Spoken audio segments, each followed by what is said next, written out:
আসসালামু আলাইকুম। কিচেন স্টোরিতে আজকে আপনাদেরকে শীতের পিঠা দেখাবো। নোয়াখালীর ঐতিহ্যবাহী শীতের পিঠা।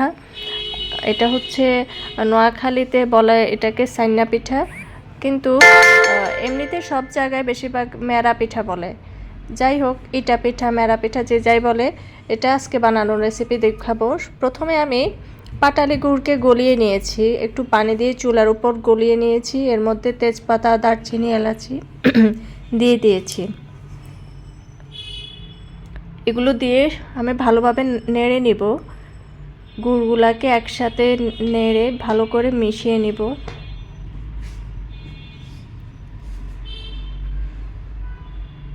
এরপর যখন এটা গরম হয়ে যাবে ভালো করে, তখন আমি এখানে চালের গুঁড়া ঢালবো, চালের গুঁড়া মেশাবো আর কি। এটা আটার ডো বানানোর জন্য চালের গুঁড়ার একটা ডো বানাবো। গরম গুড়ের মধ্যে দিয়ে দিলাম। এবার এটাকে আমি নাড়বো।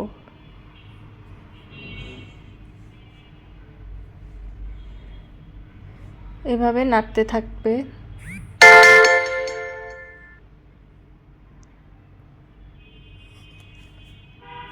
এটা ভালো করে দলা পাকিয়ে গেলে এটা চুলা থেকে নামিয়ে নিতে হবে। আমার গুঁড়ি আরেকটু দরকার ছিল, এটা একটু নরম মনে হয়েছে, তাই আমি গুঁড়ি আবার অ্যাড করলাম।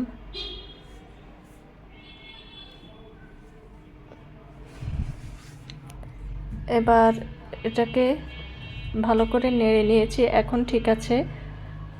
এটা বেশি নরম হলে কিন্তু আপনারা পিঠাটা বানাতে পারবেন না, শেপ করতে পারবেন না। এটা যেন পারফেক্ট হয় সেটা খেয়াল রাখতে হবে।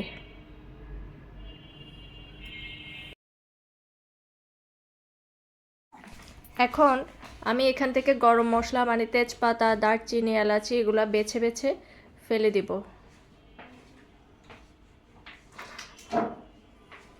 এগুলো বেছে নিয়েছি। আর হচ্ছে আটাটা একটু গরম গরম থাকতেই শেপ করতে হবে।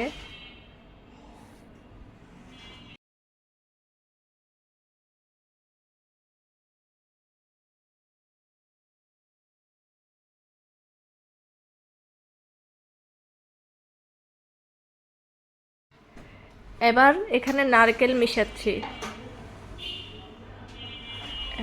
আটাগুলোর মধ্যে নারকেল মিশিয়ে নিয়েছি। নারকেল কিন্তু কোরানো নারকেল না, একটু চাকা চাকা নারকেল, আবার কোরানো দুইটা রকমই দিয়েছি। এবার মেশানো হয়ে গেছে।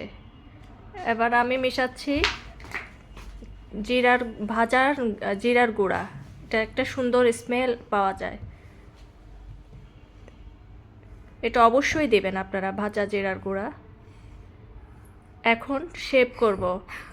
একটা রুটির পিঁড়ির মধ্যে আমি এগুলোকে শেপ করে নিব।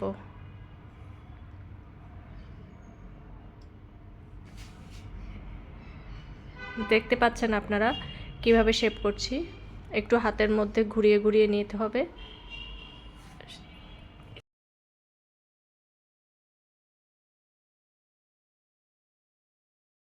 পিঠাগুলা বানানোর পর এগুলোকে স্টিম করতে হবে বা ভাপে দিতে হবে। একটা বড় পাতিলের মধ্যে পানি নিয়ে এটাকে ভাপে দিতে হবে। ভাপে দেওয়ার পরের ভিডিও এটা। ধন্যবাদ সবাইকে।